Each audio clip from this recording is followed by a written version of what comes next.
تو سفر کرتا رہتا ہوں، ایک ٹرک والے نے نا پیچھے لکھا ہوتا سب مایا ہے، تو چائے پینے کے لیے رکے ہم ایک ہوٹل پہ، تو اتفاق سے وہ بھی ٹرک سے اتر آیا چند منٹ کے بعد، تو میں نے اسے کہا کہ سب مایا ہے؟ کہنے لگا جی میں نے لکھوایا، واقعی سب مایا ہے، پیسوں کے بغیر کچھ بھی نہیں، سب مایا ہے۔ تو میں نے کہا آپ کے ابا نے جو آپ کے لیے محنت کی، اتنی مزدوریاں کی، پیسے لیے انہوں نے آپ سے؟ ماں نے جو دودھ پلایا تو پیسے لیے اس کے؟ کہنے لگا جی نہیں انہوں دی تے گل نہیں، تو میں کہ پھر انہوں دا لیکھ ہی چھڑ کے ماں پہ انہوں کڈ کے مایا ہے۔ وہ کسی کا تو استثناء کر، کسی بندے کا ہی نام لے لے کہ نہیں فلانا ٹھیک ہے، تو نے تو لکھ دیا سب ہی مایا ہے، سب پیسے کا چکر۔ وہ کسی کو تو معافی دو، کوئی تو بندہ ٹھیک ہو تمہاری نظر میں، کوئی بھی صحیح نہیں۔ اس طرح کیسے ہو سکتا ہے؟ تم کہتے ہو کوئی ٹھیک نہیں، اور بنانے والا کہتا ہے لقد خلقنا الانسان فی احسن تقویم، میں نے بنائی بڑے سونے ہیں، تمہیں ٹھیک کوئی نہیں لگتا۔ بنانے والا کہتا ہے میری تقویم ہی بڑی اعلیٰ ہے، میں نے بڑے سونے بنائے ہیں، تم دیکھو تو صحیح، انسان میرا شاہکار ہے۔ اب آپ دیکھیں کہ جب آپ ذہن بنا لیں گے کہ دنیا غلط ہے تو بے ادبی کریں گے، لیکن اگر ذہن بنائیں گے کہ یہ مخلوق ہے اور بنائی ہے میرے رب نے، اور بڑی سونی کر کے بنائی، اور بڑی حسین کر کے بنائی، اور بڑی اعلیٰ کر کے بنائی، الذی خلقک فسواک فعدلک فی ای صورت ما شاء رکبک، وہ کہتا ہے جیسی صورتیں میں نے چاہی نا ویسی میں نے بنائی۔ یہ تیرا چہرہ نہیں ہے، یہ تو رب کی چاہت ہے، یہ تو رب کی چاہت ہے، اللہ کی چاہت ہے۔ تو جو ہے تو احترام ہی نہیں کر رہا۔ احترام کریں، اپنے بڑوں کو عزت دیں اور سب کو احترام دیں۔ نبی پاک علیہ السلام نے فرمایا عالم کو علم کی وجہ سے، بزرگ کو عمر کی وجہ سے، اور اپنے حکمران کو عہدے کی وجہ سے عزت دیا کرو، ان کو احترام دو۔ آپ ہر شخص کا اس کے منصب کے لحاظ سے دیکھیں، ایک ہوتا ہے باتیں کرنا، باتیں کرنے میں بھی کوشش کریں پہلے کسی بزرگ کی سنیں، کسی بڑے کی سنیں۔ یہ ضروری نہیں کہ بزرگ پڑھا لکھا ہی ہو، کئی دفعہ یہ بھی ہوتا ہے کہ والد صاحب ان پڑھ ہیں، بیٹا انجینئر ہو گیا ہے۔ اب کوئی بندہ رشتہ دار تھا، اس نے مشورہ مانگا ہے کہ میں نے یہ مکان بنانا ہے، چھت ڈالنا ہے، تو میں 10 فٹ پہ ڈال لوں یا 14 فٹ پہ ڈالوں؟ تو والد صاحب مشورہ دینے لگے تھے، تو اگر بیٹا بول پڑے کہ ابا جی آپ تو پڑھے نہیں، میں تو انجینئر ہوں، آپ چپ کر جائیں، تو میرے خیال میں یہ اس کی بے ادبی ہے۔ اس کو چاہیے تھا والد صاحب کو بات کر لینے دیتا، اور بات کر لینے دینے کے بعد پھر وہ کہتا کہ جناب آپ بھی ٹھیک کہہ رہے ہوں گے تجربے کی روشنی میں، پر جو میں نے پڑھا ہے اور جو میں نے سیکھا ہے اور جو میرے سمجھ میں آیا ہے وہ یہ ہے۔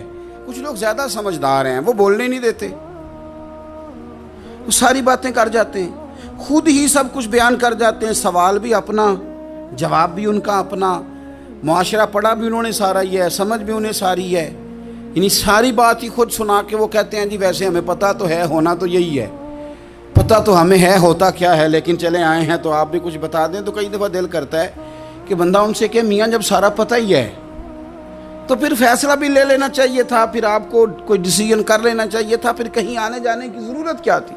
یہ چیزیں انسان کو اخلاقی کمزوری میں مبتلا کرتی ہیں۔ میرے نبی پاک صلی اللہ علیہ وسلم دیکھیے سمجھاتے کس طرح سے ہیں۔ 3 صحابی حضور کی بارگاہ میں حاضر ہوئے، حضرت سیدنا مہیثہ بن مسعود، حضرت خویسہ بن مسعود، حضرت عبد الرحمن بن سہل۔ حضرت عبد الرحمن بن سہل جو تھے وہ ان سب سے نا عمر میں چھوٹے تھے، یہ 2 بڑے تھے۔ تو عبد الرحمن بن سہل تھے چھوٹے، پر انہوں نے بات پہلے کرنی شروع کر دی، اور جب وہ بات پہلے گفتگو شروع کر رہے تھے اور گفتگو بڑھ بڑھ کے کرنا چاہ رہے تھے، آگے بڑھ رہے تھے، خیال کر رہے تھے کہ مجھے بات پہلے کرنی چاہیے، اب بات ہی کرنی تھی نا، کوئی حرج نہیں ہے پہلے چھوٹا کر لے، کوئی مسئلہ۔ اگر آپ دوسرے نقطہ نظر سے دیکھیں گے تو کوئی حرج تو نہیں، ٹھیک ہے پہلے چھوٹا بات سنا لے۔ بہو نہیں بولنے دیتی کئی دفعہ، وہ کہتے پہلے میری سنو، داماد نہیں بولنے دیتا، اس کی مرضی ہے، بچے بیٹے نہیں بولنے دیتے، وہ کہتے ہیں ابا جی آپ تو تھے ہی نہیں، ہمیں زیادہ پتہ ہے، بول پڑتے ہیں، کیا کیا جائے۔ لیکن 3 صحابہ آئے ہیں، حضرت عبد الرحمن بن سہل چھوٹے تھے، انہوں نے بات حضور کو پہلے سنانی چاہیے، حضور تو سب کے نبی ہیں نا، اور سرکار نے تو سب پر کرم نوازی کرنی ہے، سننی ہے. وہ پہلے سنانے لگے تو حضور نے روک دیا، فرمایا آپ ذرا ٹھہر جائیں، ابھی آپ بات نہ کریں، پہلے بڑوں کو بات کرنے. یہ تعلیم بیان فرمائی کہ گفتگو میں بڑوں کو پہلے موقع دیا جائے گا. بڑے کیا کہتے ہیں ان کی بات پہلے سنی جائے گی، ان سے پہلے پوچھا جائے گا کہ معاملہ کیا ہے.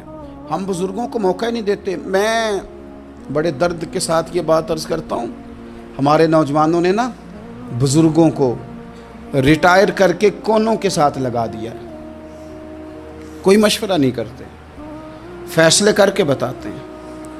اگر بزرگوں کی رائے کبھی لی جائے، میرے ابا جی کبھی شام کو نکلتے وقت میں یا میرا کوئی بھائی کہتا نا کہ کہیں کام سے جا رہے ہیں تو والد صاحب فرمایا کرتے پوچھ کے چلے ہو کہ دس کے چلے ہو.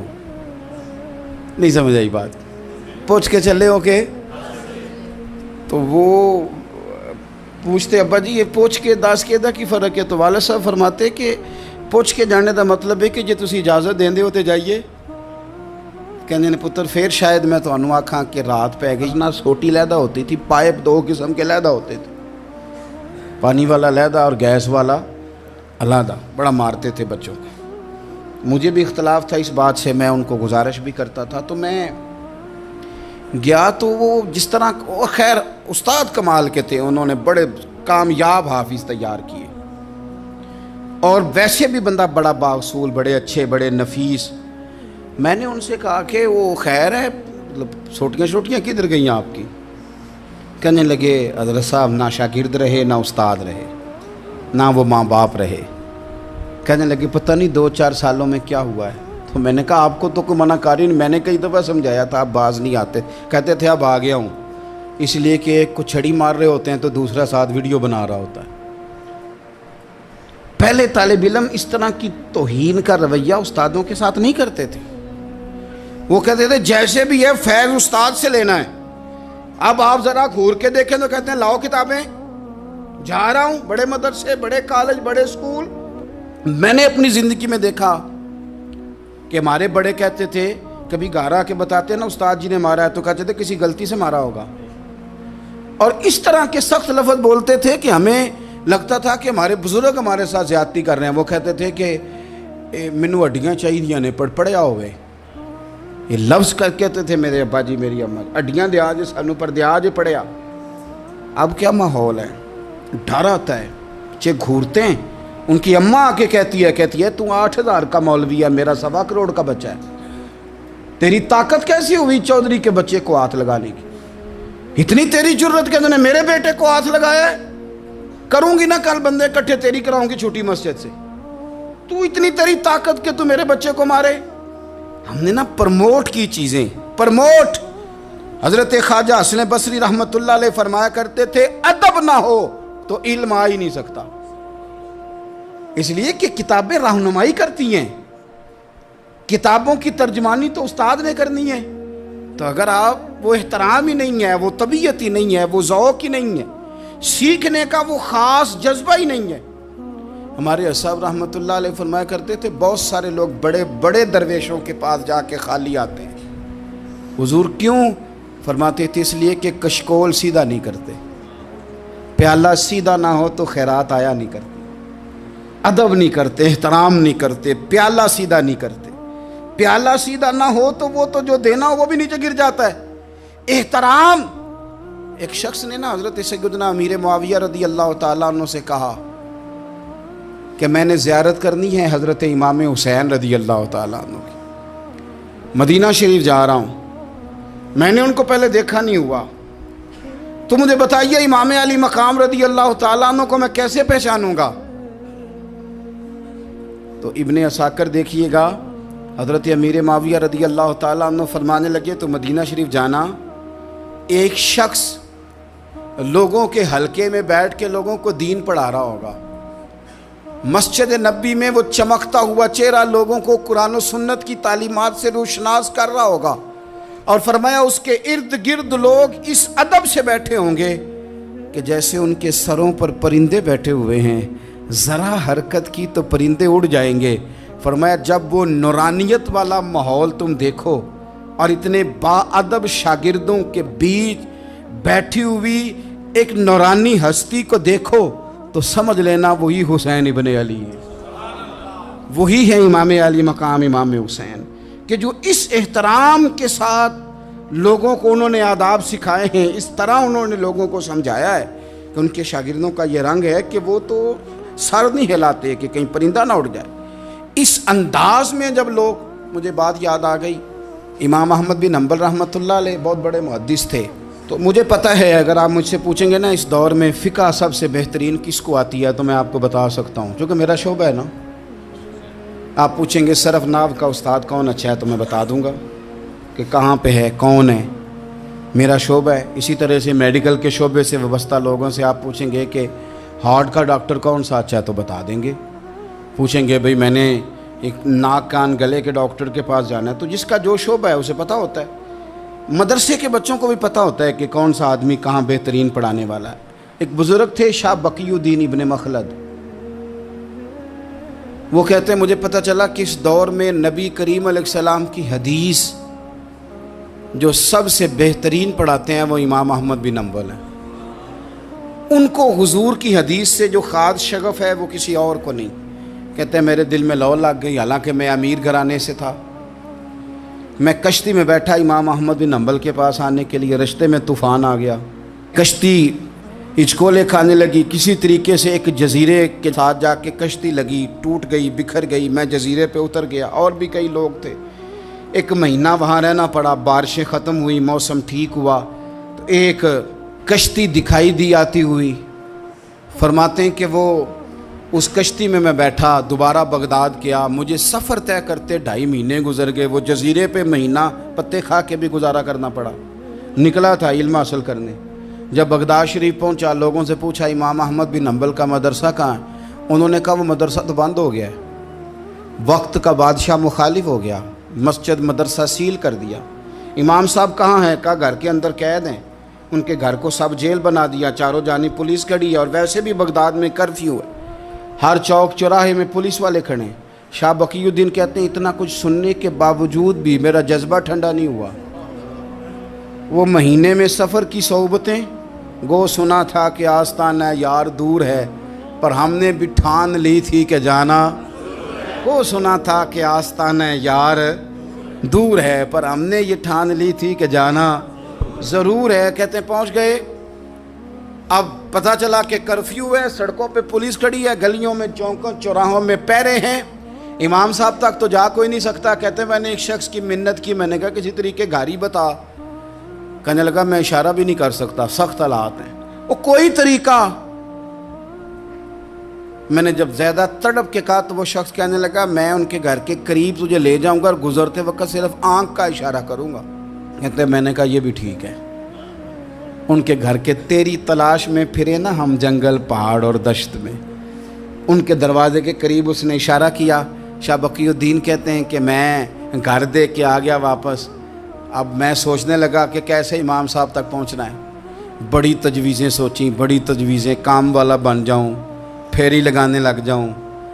پھر سوچا کہ اگر میں کچھ بیچوں گا ریڑھی پہ رکھ کے تو کوئی خریدنے نکلے گا، کوئی نہیں نکلے گا، کس طرح کروں، کیا کروں، بڑی سوچیں۔ بالآخر میں نے طے کیا، اللہ اکبر، میں نے نہ کپڑے پھاڑ لیے، امامہ اتار دیا۔ فرماتے ہیں کہ ایک پیالہ مٹی کا خرید کے گلے میں رسی سے باندھ لیا، اور امام احمد بن حنبل کی 3 گلیوں پیچھے میں نے دروازہ صدا لگانی شروع کی، فقیر ہوں، اللہ کے نام پہ لینے آیا ہوں۔ کہتے ہیں ایک ایک دینار مانگتے مانگتے مانگتے مانگتے آزم یار منون دی خاطر اساں کی پیز وٹائے۔ کہتے ہیں مانگتے مانگتے نا میں امام احمد بن حنبل کے دروازے تک آیا، امیر گھر کا بچہ تھا، بڑے پیسے جیب میں ہوتے تھے۔ امام کے دروازے پہ صدا لگائی، کوئی ہے اللہ کے نام پہ دینے والا؟ کہتے ہیں وہ نور بھرا دروازہ کھلا، ایک گورے مکھڑے والا، سفید داڑھی والا، سونے امامے والا، چمکدار آنکھیں، نورانی شباہت۔ کہتے امام احمد بن حنبل باہر آئے، اور جیسے ایک دینار میرے پیالے میں ڈالنے لگے تو میں نے ہاتھ چوم کے کہا سونیا تیرے قربان جاؤں، میں دینار لینے نہیں آیا، محمد عربی کی حدیثیں سننے آیا ہوں۔ کہتے ہیں امام کی بھی آنکھیں کھل گئیں، کہنے لگے اس حال میں آزم یار مناؤن دی خاطر سانکی کی پیس بٹائے کہ حضور کیا کرتا، یہی ایک طریقہ رہ گیا تھا، میں تو کہاں سے چلا ہوں، کہاں پہنچا ہوں، کیا کروں؟ امام صاحب فرمانے لگے پھر میں بھی بڑے دنوں سے پریشان تھا، کوئی سیکھنے والا نہیں مل رہا تھا، تو مل گیا۔ کہنے لگے حضور میں روز آ جاؤں فقیر بن کے، آپ جتنا چاہیں 2 4 5 منٹ میں مجھے حدیثیں سنا دیں، میں اگلے دن یاد کر آیا کروں۔ کہتے 2 سال لگ گئے، شاگرد کہاں ملیں گے ایسے، کہاں مرید ملیں گے، گزر گیا دور۔ کہتے ہیں کہ میں نہ ہر روز فقیر بن کے جاتا، 3 گلیاں پیچھے مانگنا شروع کرتا، کوئی شک نہ کرے۔ 2 سال دروازے پہ جاتا، آگے پیالہ کرتا، امام 1 دینار ڈالتے اور مصطفیٰ کی حدیثیں سناتے۔